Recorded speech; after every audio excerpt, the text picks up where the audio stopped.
Bienvenue sur ma chaîne YouTube. L'objectif de cette vidéo sera de vous montrer comment je télécharge et j'installe donc une nouvelle police de caractère.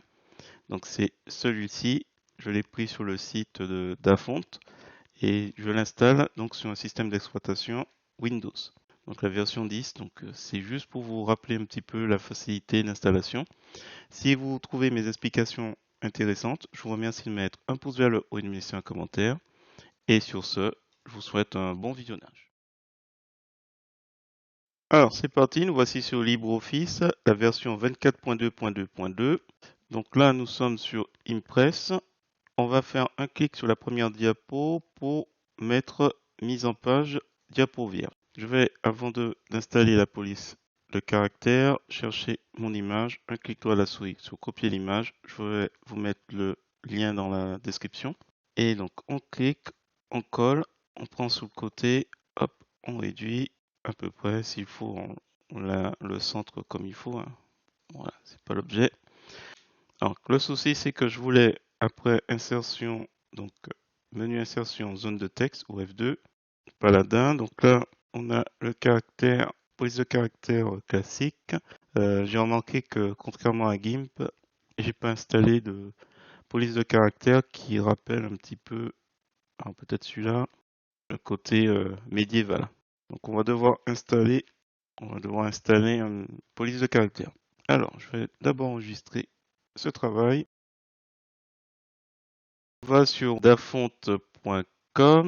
Alors j'avais fait plus d'options, j'avais coché domaine public, 100% gratuit et j'ai validé.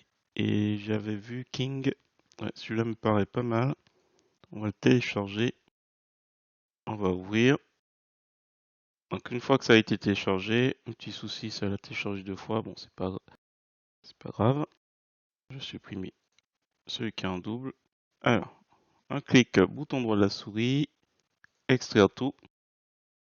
Donc on l'extrait, et une fois que c'est fait, un petit clic, bouton droit de la souris, installer pour tous les utilisateurs. Donc on a le fichier .zip, on fait un clic, bouton droit de la souris, dans le menu contextuel, on descend sur extraire tout.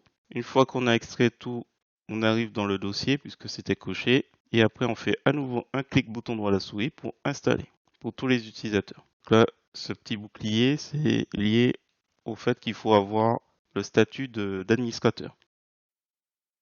Alors, si vous revenez sur LibreOffice Impress et que vous recherchiez la police de caractère, vous ne la trouverez pas puisqu'en fait, il faut relancer LibreOffice. Alors, je vais fermer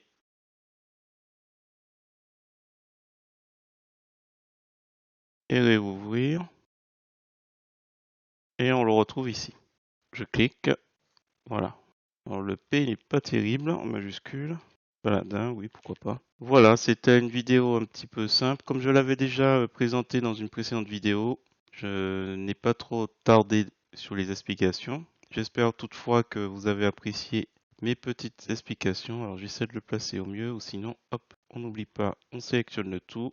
On va, hop, l'aligner et je vais changer un peu les couleurs. Donc je sélectionne le tout, je clique bouton droit à la souris, caractère, et je pense que je vais essayer de trouver cette couleur qui a l'air un peu dorée, non?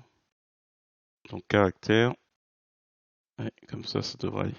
Voilà, j'espère que cette petite vidéo vous a plu. Si c'est le cas, je vous remercie de mettre un pouce vers le haut et de me laisser un commentaire. Et sur ce, je vous dis à bientôt.